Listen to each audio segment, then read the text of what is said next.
Gaming. It's been the most underrated and one of the most intense sports for years. The world of gaming has evolved drastically over the past 30 years, but one thing changed it all: online gaming. The ability to play with anyone, anywhere in the world, in real time. This opened a vast array of doors and careers that will represent the next generation of technology.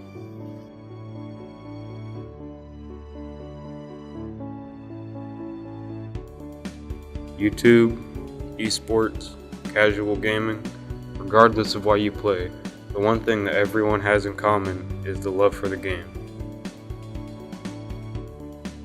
There are a few games that dominate the scene though, including Call of Duty, Minecraft, League of Legends, and CSGO. All of these games are examples of how insanely huge the world of gaming is. Today, we'll be talking to a few gamers about how they feel about online gaming. My name is Cameron Miller. I got into gaming when I was about 7 to 8. My name is Connor. I'm a caregiver. I see opportunities in the world for what they are, and I step in and act as if a normal person should. That is my life motto. Split-screen gaming is a feature that's rarely used anymore. It's a feature where the TV is split into two different screens and segments, giving players the ability to play together in the same room. This feature was long forgotten after online gaming made its debut. I feel like split screen is a really good aspect to have with your friends. You all come over, play Madden, play 2K, do all that stuff, and interact with each other and have a good time. But online gaming, you can meet a variety of different people from all over the world, and so I think that's really cool. And then you can have more than just the 4 people at your house playing. You could have all 6 of your friends on one team on Call of Duty and go and play against other people. So I feel like there's a healthy balance of both, but I honestly like online more than split screen. I prefer online gaming as opposed to split screen gaming because I feel like you can have better fun with online interactions. As a split screen, it's more limited of what you can do. Today, online gaming is used in many different ways. The main 2 ways being YouTube and esports. Gamers have made millions of dollars on YouTube just for uploading their gameplay and having a good personality. It's opened a door for thousands of people to make a career out of what they love doing. The biggest channels for gaming on YouTube include Vanoss Gaming, Markiplier, KSI, and hundreds of others. If I'm stuck on a course and I can't get out, I refer back to YouTube. Oh, so that's how you do it. I'm gonna drop a like on that. Okay. With all of the people gaming on YouTube, there's obviously a lot of money involved. One of the most loved and idolized people in the gaming community, PewDiePie, is worth an estimated $150 million. Though the YouTubers love the games, the real lovers are the competitive esports players. Players that play in massive arenas with thousands of people filling the seats. To put a rough number on it, the League of Legends Championship in 2015 had more people watching than the NBA Finals and MLB World Series combined. Major gaming events are hosted by the North American company MLG. The events are very similar to the event scene in other sports, as far as the amount of people and the excitement in the arena. While professional gamers may not make nearly as much money as the players in other sports, there is no denying that esports is becoming a valid career choice. I do not think I could be a competitive esports player because I don't have patience to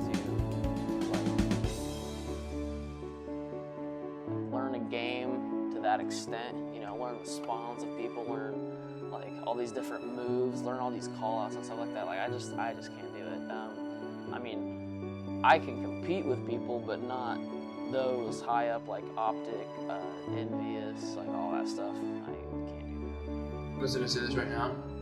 I think of myself as a great gamer, but I'm terrible. So, honestly, I wouldn't stand a chance. Though gamers take what they do very seriously, there is many obstacles, especially considering that the major demographic of the sport is teenagers who have to balance school and gaming into their lifestyle. This often causes a lot of tension at home with family. Gaming has had the reputation to promote violence, rot your brain, and loads of other ridiculous myths. Regardless, parents tend to act upon these myths and limit their children's gaming time. Gaming is not bad for me because it gives me something to do in my free time, and I feel like it helps me meet more people for online interactions and etc.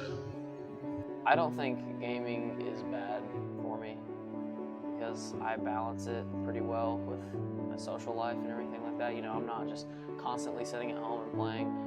I'm out doing stuff. If my mom asks me, hey, you want to go out? I'm like, okay, just put the controller down and go outside.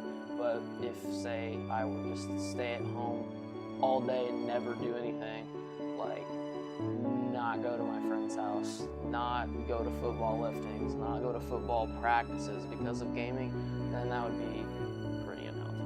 But I don't do that. So. Even though some gamers are restricted on their time, there are also others who are not.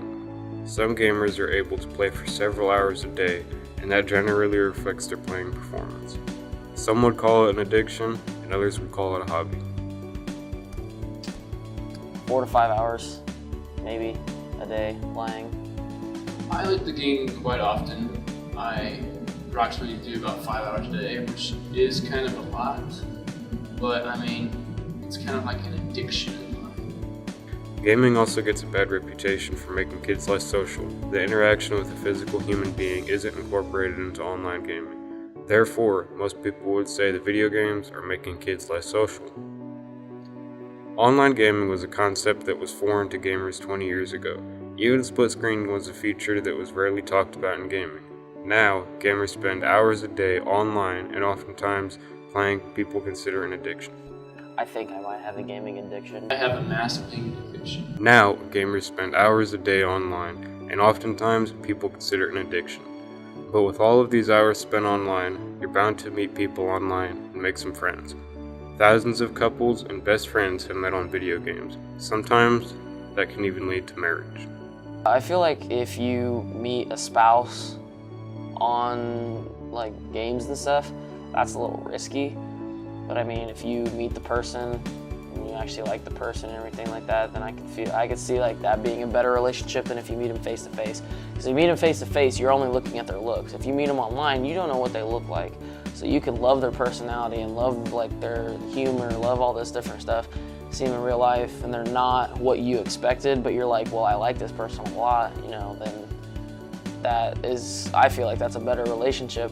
When I meet someone online, I'm like, wow, this guy's really cool. I'm glad I met you, You're a cool guy, you got a cool KD, and we should get together and hang out. So then, when that becomes a thing, I'm like, wow, I should do this more often. And then you just get all these friends, like, you guys are awesome. Last thing I said. Regardless of why you play games, there is one thing that everyone has in common, and that's the love for online gaming. Gaming is definitely not something that will be going away anytime soon, and is not something that will be forgotten. I'm Alex Lowe from Heartland Technical Academy, and this was gaming.